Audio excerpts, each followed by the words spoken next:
Pada ulasan sebelumnya, sudah dijelaskan tentang dokumen informasi pendaftaran bisnis layanan keuangan yang diterbitkan oleh FinCEN, yang sering digunakan dalam kegiatan investasi ilegal. Dokumen tersebut digunakan untuk meyakinkan para korbannya bahwa kegiatan investasi tersebut nyata dan aman.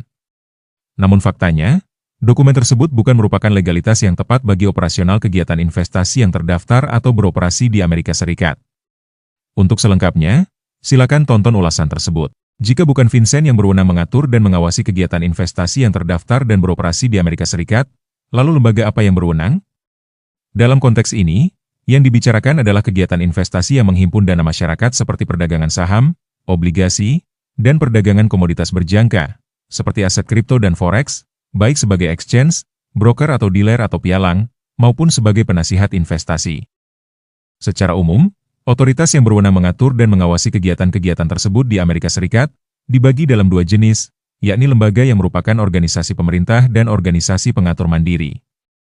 Otoritas yang pertama adalah otoritas yang merupakan organisasi pemerintah Amerika Serikat.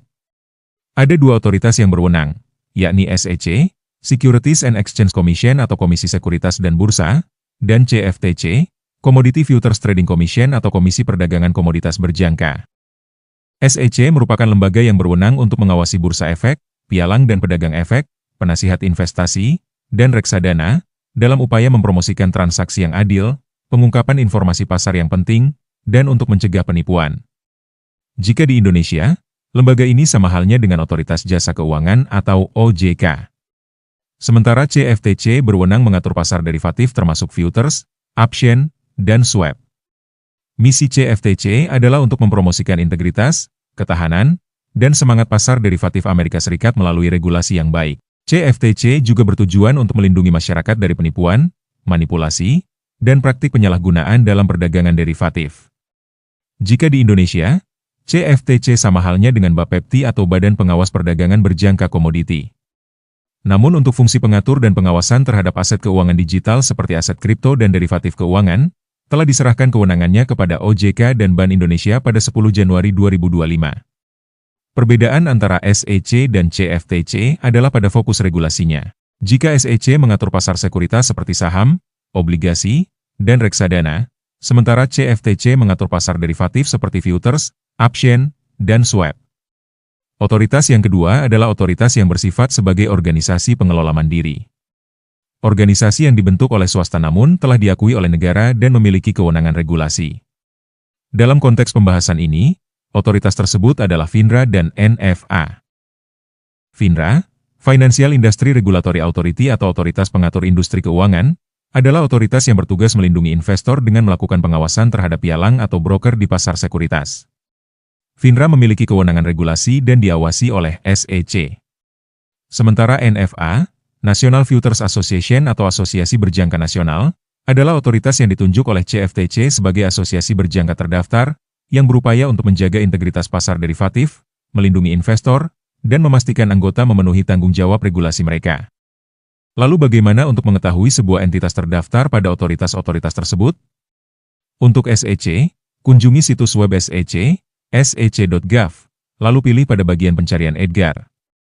EDGAR merupakan singkatan dari Electronic Data Gathering Analysis and Retrieval atau Sistem Pengarsipan Elektronik, yaitu sistem yang digunakan oleh Komisi Sekuritas dan Bursa Amerika Serikat untuk menerima dan memproses dokumen yang diserahkan perusahaan atau pihak lain secara elektronik. Untuk mendapatkan hasil pencarian yang spesifik, sesuai dengan entitas yang ingin dicari, klik pada bagian More Option. Pada kolom kedua, isi nama perusahaan, ticker, nomor CIK, atau nama individu.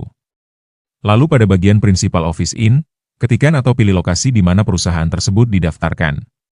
Sementara untuk mengecek broker yang terdaftar di FINRA, bisa melalui layanan FINRA Broker Check dengan alamat situs web brokercheck.finra.org. Pencarian bisa dilakukan terhadap broker yang bersifat individual ataupun yang berbentuk firma atau badan hukum. Dan untuk mengetahui apakah sebuah entitas terdaftar di NFA atau CFTC, kunjungi situs nfa.futures.org/basicnet. Pencarian bisa dilakukan terhadap broker atau penasihat investasi dalam bentuk badan hukum maupun individu. Setiap negara memiliki otoritas berwenangnya masing-masing, jadi silakan lakukan riset mendalam terkait otoritas berwenang yang mengatur dan mengawasi kegiatan investasi di negara entitas tersebut terdaftar. Saya tidak meminta kalian untuk percaya dengan ulasan ini.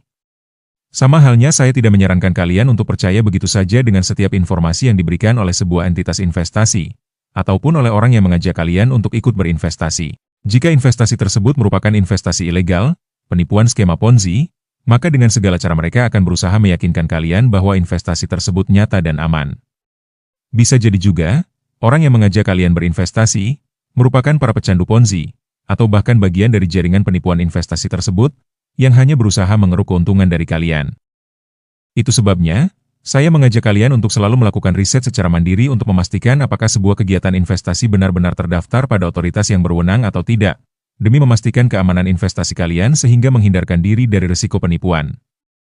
Jadi, biasakanlah untuk selalu teliti dan melakukan riset mendalam sebelum memutuskan untuk berinvestasi, sebelum investasi tersebut merugikan kalian dan orang yang kalian ajak selanjutnya untuk ikut berinvestasi. Akan lebih bagus jika kalian berinvestasi pada entitas yang terdaftar dan memiliki izin dari OJK sebagai satu-satunya lembaga yang memiliki kewenangan dalam menerbitkan izin kepada kegiatan investasi yang menghimpun dana masyarakat di Indonesia. Kalian bisa menggunakan layanan konsumen OJK di nomor 157 di hari dan jam kerja. Sekian ulasan kali ini, semoga bermanfaat.